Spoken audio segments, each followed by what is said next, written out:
प्रणाम गुरुजी। मैं विनीत गुप्ता बोल रहा हूँ। मेरे को ये एक और पूछना है जी कि मेरा जो ये ना करीब 4 साढ़े 4 महीना से सुषुम्ना चल रही है, इसका क्या मतलब है? ये तो कहीं सुना नहीं, कहीं मतलब समझ में नहीं आता कि इसका मकसद क्या है? थोड़ा-सा मार्गदर्शन करें। मैंने वो शिव सूर्योदय शास्त्र भी थोड़ा-सा देखने का कोशिश किया, उसमें भी कहीं ऐसा ज़िक्र नहीं है कि लगातार सुषुम्ना चलती है, कोई इसका ज़िक्र ही नहीं है। बल्कि सुषुम्ना को उन्होंने ऐसा बताया कि सुषुम्ना में सब काम निष्फल होता है, बड़ी क्रूर नाड़ी है, ये तो अच्छा नहीं है, अशुभ माना है इसको, अशुभ नाड़ी।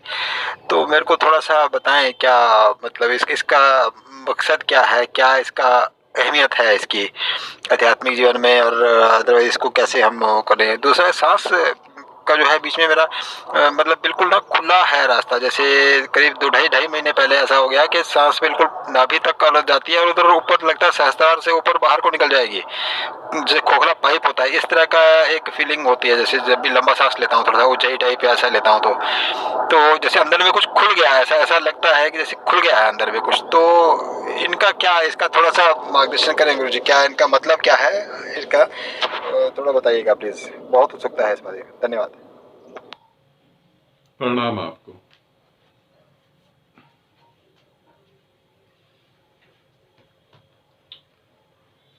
एक आदमी बाहर के देश से निकला परमात्मा को खोजने, परमात्मा को ढूंढने निकला। वो हर कंट्री में गया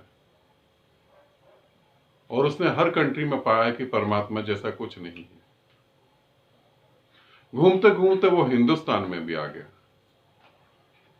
और जब वो हिंदुस्तान में आया तो यहां भी उसने देखा, और यहां से देख के वो अपने वापिस देश में चला गया।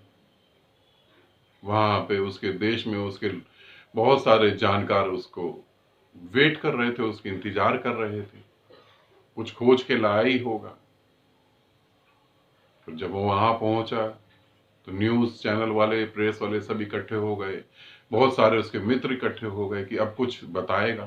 तो उससे पूछा गया कि परमात्मा है कहीं क्या? उसने कहा किसी भी देश में कोई परमात्मा नहीं है, मैंने पूरी पृथ्वी घूम ली। फिर उससे पूछा कि अच्छा, मगर उसने कहा मैं हिंदुस्तान गया था, वहां बिल्कुल परमात्मा है। तो उन्होंने पूछा कैसे? उसने बताया कि वो देश जो है वो चल रहा है, और वो परमात्मा की कृपा से ही चल रहा है। कुछ उसमें अजीब भी हो रहा तो भी वो परमात्मा की कृपा से चल रहा है, इतनी कृपा है वहां पर। ये चुटकुला मैंने बहुत समय पहले सुना था, तब मुझे भी हंसी आई थी, मगर सच में ऐसा कुछ है। मैंने देखा ऐसा कुछ है जो यहां पर है। मगर सबसे बड़ी दुर्भाग्य क्या है, इसे समझना। सबसे बड़ा दुर्भाग्य क्या है? जो परम ज्ञान को उपलब्ध होता है वो कभी भी अपने हाथ से कोई शास्त्र नहीं लिखता। जो परम ज्ञान को उपलब्ध होता है वो कोई ग्रंथ नहीं लिखता। ग्रंथ लिखने वाले वो व्यक्ति होते हैं जो ज्ञान को उपलब्ध नहीं होते, मगर उस ज्ञानी की बातों को दिमाग में रखते हैं। और जब वो उस ज्ञानी की बातों को दिमाग में रखते हैं और ग्रंथ लिखते हैं, तब बात कुछ बदल जाती है। यूं समझो कि तुमने प्रेम करा, तुमने प्रेम की बहुत ऊंचाइयां छुई, और इतनी छुई कि तुम उसमें लीन हो गए, और प्रेम में तुम बैठे और तुम्हारे आंख से आंसू निकल रहे हैं। वो इतने खुशी और आनंद के हैं, मगर मैं नहीं जानता प्रेम को, तो मैं जानूंगा नहीं, मैं प्रेम को जानता ही नहीं, मैं उस स्थिति को नहीं जानता। और मैं प्रेम पे जब शास्त्र लिखूंगा तो मैं क्या लिखूंगा कि तुम आनंद पूर्ण होकर रो रहे थे? मैं लिखूंगा बहुत दुखी थे, बहुत दुखी और बहुत परेशानी थी, अपनी प्रेमिका से नहीं मिल पा रहे थे, इस दुख की पीड़ा में रो रहे थे। मैं यहां से समझ रहा हूं, तुम हृदय से जी रहे हो, दोनों में फर्क पड़ गया। और जो मुझे मेरे शास्त्रों को जो पढ़ेंगे तो वो और महान है, वो और आगे पहुंच जाएंगे। वो सोचेंगे दुख के उपाय को खत्म करा जाए। तुम तो जी रहे थे आनंद में, वो दुख के उपाय को खत्म करने चलेंगे, जो है ही नहीं उसे मिटाने के लिए तैयारी हो जाएगी। फिर उस मिटाने की तैयारी में कई नियम चल पड़ेंगे, कई सिद्धांत चलेंगे। उसको मिटाने के चक्कर में धर्म चलेंगे और धर्मों के बीच में लड़ाई छिड़ जाएगी। कहां की घटना कहां पहुंच गई। शास्त्रों को लेकर चलोगे तो परमात्मा से चूक जाओगे। धर्म शास्त्रों को लेके बैठे रहोगे तो लेके कागज के टुकड़ों को बैठे रहोगे, परमात्मा से चूक जाओगे। तुम्हें जो घट रहा है वो परमात्मा घट रहा है। तुम किस नाड़ी की बात कर रहे हो? अशुभ क्या है यहां पर? अशुभ यहां कुछ है ही नहीं, यहां सभी शुभ है। मृत्यु शुभ है, जन्म शुभ है। अशुभ वो है जो तुम्हारे अहंकार के विपरीत पड़ रहा है। इसका मतलब अहंकार जिंदा है, तभी तो कुछ अशुभ दिखाई भी दे रहा है तुमको। तुम वो समझो। यदि तुम परमात्मा होना चाहते हो तो सबसे पहले शास्त्रों से मुक्त हो जाओ। यदि तुम परमात्मा होना चाहते हो तो सबसे पहले ग्रंथों से मुक्त हो जाओ। और यदि तुम परमात्मा होना चाहते हो तो अपनी इस समझ से मुक्त हो जाओ, तभी तुम हो पाओगे। अगर तुम यही लेके चलते रहे तो वो घटेगा भी, नहीं भी घटेगा। एक साधिका को परमात्मा घटा स्वाद रूप में। उनको शहद से भी मीठा कुछ उतरने लगा। पहले तो लार उनकी जो है, थूक जिसे हम बोलते हैं, लार उनकी थोड़ी मीठी हो गई। उन्हें लगा शायद शुगर वुगर हो गया होगा, इसीलिए लार मीठी हो गई।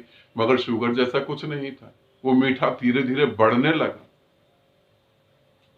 उन्हें उस मिठास में डूबना था, मगर वो मिठास के बारे में सोचने लगी कि शरीर में कोई गड़बड़ हो गई, कि क्या हुआ क्या नहीं हुआ। और ये 6 महीने तक चलता रहा और वो 6 महीने तक परेशान रही। अपनी समझ से हल ढूंढने लगी।